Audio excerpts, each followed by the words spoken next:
안녕하세요. 매일 새로운 사연을 전하는 읽어주는 사연 라디오입니다. 구독과 좋아요, 많은 공유 부탁드립니다. 오늘의 사연 시작하겠습니다. 안녕하세요. 이혼한 지 1년 된 30대 여성입니다. 지금은 혼자 딸 하나를 키우고 있어요. 다른 사람들에게 차마 털어놓지 못했던 제가 이혼한 이야기를 해볼까 합니다. 저와 남편은 지인의 소개로 만났습니다. 남편과 저는 동갑이고 영화를 좋아한다는 공통점이 있었습니다. 무엇보다 제가 남편과 결혼을 결심하게 된 이유는 남편의 정의롭고 남을 배려하는 성격 때문이에요. 한 번은 같이 카페에 갔는데 아르바이트생에게 함부로 대하는 주인을 봤습니다. 아르바이트생이 저희 음료를 만들다가 작은 실수를 했는데 저희 앞에서 아주 호되게 혼을 내더라고요. 저로서는 괜히 이야기를 했나 싶고 미안한 마음이 들 지경이었어요. 보다 못한 남편이 나서서 아직 한참 어린 친구인데 이렇게 손님들 앞에서 망신을 주는 건 손님 입장에서 실수를 발견했을 때보다 더 불편하다고 한마디 하더라고요. 그제서야 여기저기서 맞다며 웅성거리기 시작하더군요. 남편은 그 아르바이트생에게 원래 실수하면서 배우는 거라고 다정한 한마디를 건넸는데 그런 남편의 사려 깊은 모습이 참 보기 좋았습니다. 가족이 된다면 제 어떤 허물과 과실도 저렇게 덮어줄 거란 믿음이 생겼달까요? 하지만 같이 살면서 제가 남편의 성격을 잘못 이해했다는 확신을 갖게 되었습니다. 남편의 뜻이 남의 편이라 남편이라더니 그 말이 딱이더라고요. 결혼하고 얼마 지나지 않았을 무렵 제가 굉장히 아팠던 적이 있어요. 얼굴에 수포가 몇 개 올라왔는데 통증도 있으면서 간지럽더라고요. 며칠을 참다 결국 동네 병원에 갔는데 병원에서는 저에게 장염이라고 하더군요. 약을 처방받고 이틀을 꼬박 하라는 대로 했는데 차도는커녕 상태가 더 안 좋아졌습니다. 결국 견디다 못한 저는 직접 운전해서 응급실을 향했습니다. 그리고 저는 생각지도 못한 병명을 진단받았습니다. 대상포진이라고 하더군요. 심해지면 시신경에 손상을 줄 수도 있었다는 무서운 말도 들었어요. 그나마 너무 늦지 않게 병원에 와서 다행이라고 했지만 처음 병원에서 오진을 내렸다는 사실에 정말 화가 나더군요. 며칠 약 먹고 연고 바르고 하니 언제 그랬냐는 듯 증상은 가라앉았지만 얼굴엔 이미 흉도 졌고 속상한 마음을 감출 수가 없었습니다. 저는 남편에게 첫 병원에 가서 의사 선생님하고 이야기를 좀 해봐야겠다며 같이 가줄 거냐고 물었습니다. 솔직히 진짜로 따질 생각은 아니었지만 남편의 위로와 공감이 필요했던 거지요. 자기야, 나랑 병원에 같이 가서 한마디 해주면 안 돼? 나 진짜 거울 볼 때마다 너무 속상해. 화장으로 가려지지도 않겠어.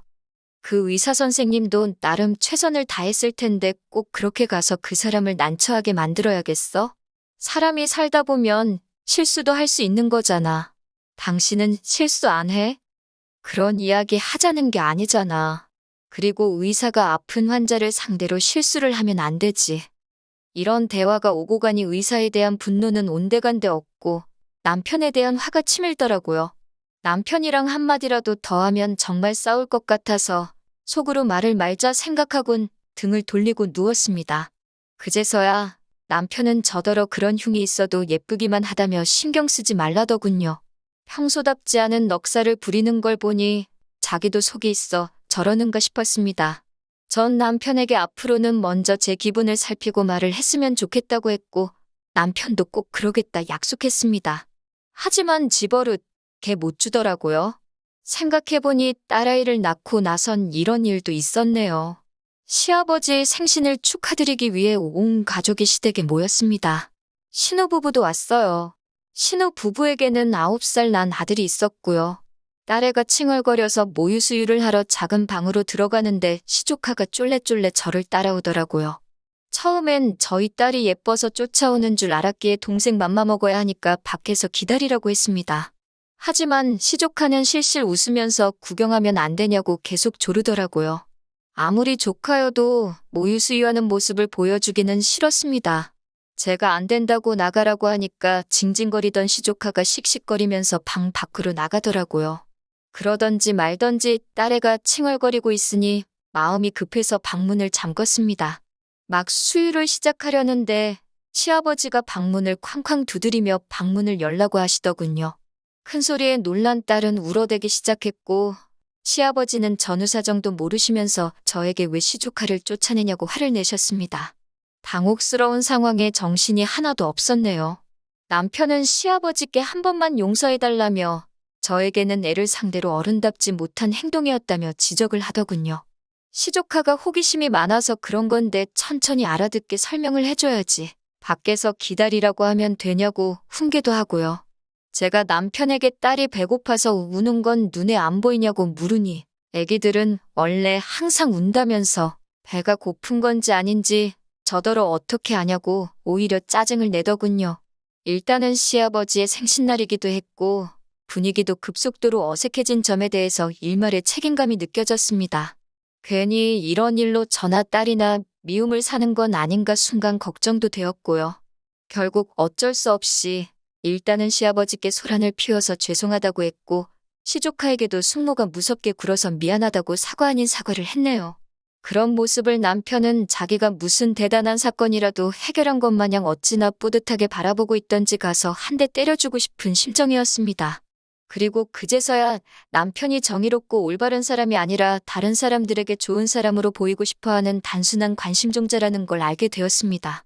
그리고 얼마 지나지 않아 저희 옆집에 부부가 이사를 왔습니다. 제가 사는 곳은 다세대 주택이었는데 소음 차단이 잘 되지 않는 곳이었어요. 그런데 알고 보니 옆집 부부가 강아지를 7마리나 키우고 있었습니다. 그러다 보니 강아지 짖는 소리가 하루 종일 들렸고 날씨가 궂은 날에는 이상한 냄새도 나는 것 같았습니다. 저랑 남편만 사는 집이었다면 모르겠지만 딸이 있다 보니 저도 좀 예민해지더라고요. 특히 오밤중에 갑자기 개들이 짖기라도 하면 애가 자다가 깨버리니까 저로서는 죽을 맛이었습니다. 옆집에 한마디 해야 되겠어. 개가 짖는 게 당연하지. 개를 어떻게 짖지 말라고 해. 그럼 계속 이렇게 살라고? 우리 딸 자다가 맨날 깨는 거 몰라? 애는 원래 우는 게 당연하고 개는 원래 짖는 게 당연하지. 개 짖는 걸로도 뭐라고 할 정도면 너무 예민한 거 아냐? 이웃끼리 너무 인색하게 굴지 마. 옆집에서도 우리 애 우는 소리 때문에 시끄러워할지 누가 알아? 괜히 본전도 못 찾고 인정머리 없다는 소리 듣는다니까. 사람들이 나까지 어떻게 보겠어? 늘 주변 사람들 시선은 신경 쓰면서 와이프인 저와 딸은 괴롭던지 말던지 개의치 않는 남편이 모습에 진절머리가 나더라고요. 그리고 얼마 지나지 않아 정말 더는 이 사람이랑 못 살겠다 싶은 일이 있었습니다. 친정어머니가 손녀 좀 보여달라 하시길래 모처럼 딸을 맡겨놓고 남편과 데이트를 하러 나갔어요. 아이를 키우면서는 도통 둘이서 시간을 보낼 기회가 없었기에 모처럼 들뜬 마음이었습니다. 그래도 혹시 아이한테 무슨 일이라도 생기면 바로 달려가야 한다는 생각에 집에서 멀리 떨어진 곳까진 가지는 못하고 30분 거리에 있는 쇼핑몰에 가게 되었어요. 그동안 집에서 애 키운다고 거의 편한 옷만 찾아 입었었는데 밖에 나와서 구경하니까 아가씨 때 입었던 옷들도 보이고 마음이 싱숭생숭하더라고요. 남편이 잠깐 건너편 전자제품 가게에서 구경 좀 해도 되냐길래 그럼 전 옷 구경 좀 하겠다고 말하고 잠시 떨어져 있었습니다. 천천히 구경하면서 몇 가지 옷을 골랐고 입어봐도 되냐고 물었더니 앞에 서 있던 여직원이 그러라고 하더군요. 하지만 저를 훑어보는 시선이 이미 곱지가 않았기에 저도 기분이 안 좋더라고요. 심지어 제가 고른 옷 중 한 벌은 마치 빼앗아가듯 가져가면서 이건 작아서 못 입을 거라고 하더군요. 제가 옷을 편하게 입고 다녀서 그렇지 절대로 평균 이상의 사이즈도 아닌데 그렇게 나오니까 기분이 확 상하는 거예요. 그 옷 주세요. 입어보고 마음에 들면 살 거예요.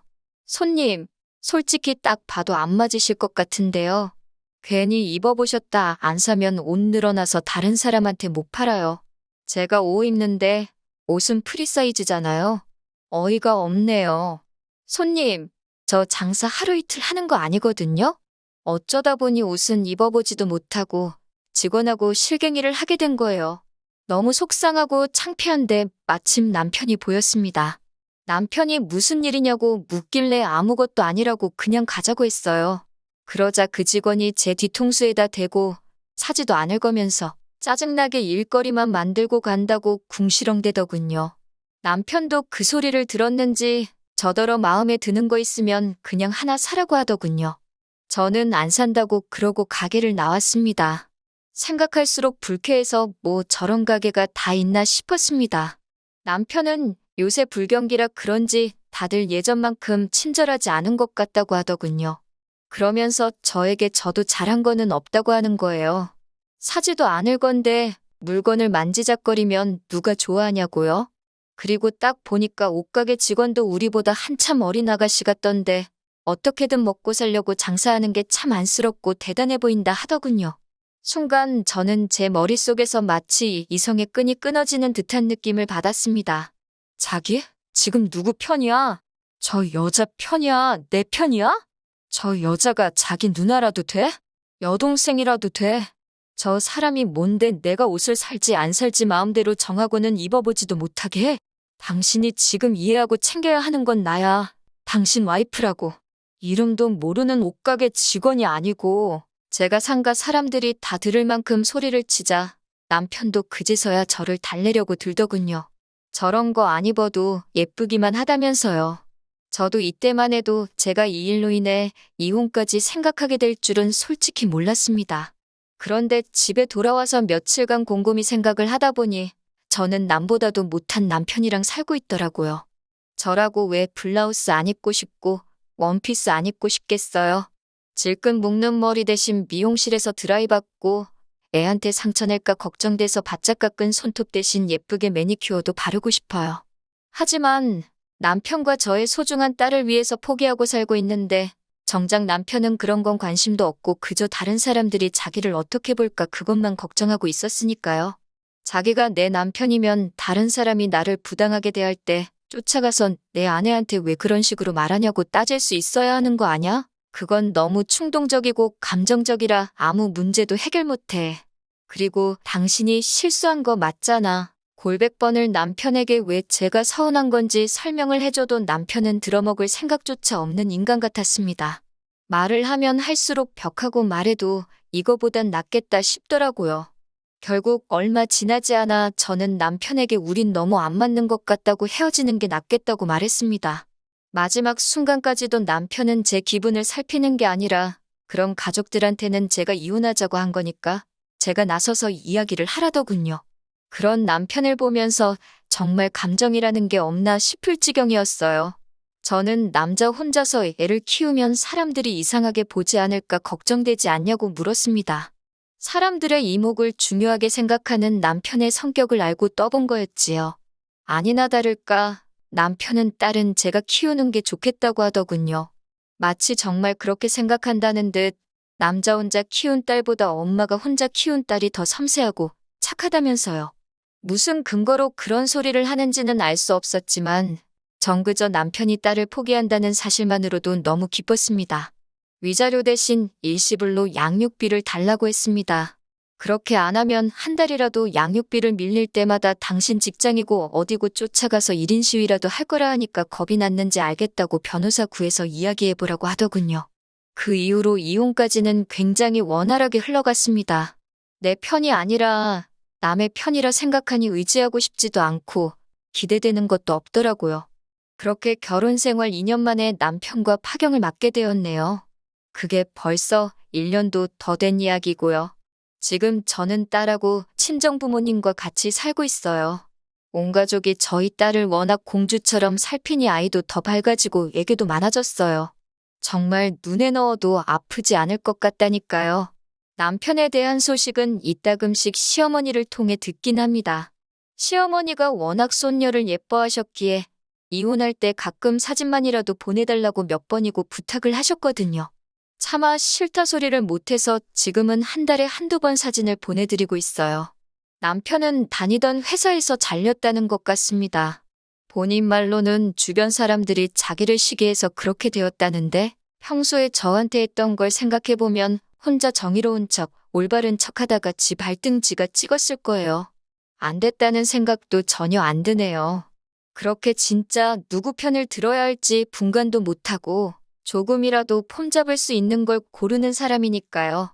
계속 그렇게 남의 편만 들다가 자기가 뭘 잘못했는지도 모르고 배우자도 잃고 직장도 잃은 것처럼 모든 걸 다 잃어가겠지요. 적어도 지금 이 순간에 애 아빠가 저보다는 힘겹게 살고 있다는 사실로 위안이나 삼아보려고 해요. 이혼이란 게 하기까지가 어렵지 하고 나니 별것 아니더라고요. 남들 눈치 신경 안 쓰고 언제나 제 편인 저의 가족들과 당분간은 좋은 것만 보면서 행복하게 살아보려고 합니다. 긴 이야기 들어주셔서 감사합니다. 오늘의 사연은 여기까지입니다. 구독과 좋아요, 알람 설정해주시면 앞으로 더 좋은 사연으로 찾아오겠습니다. 감사합니다.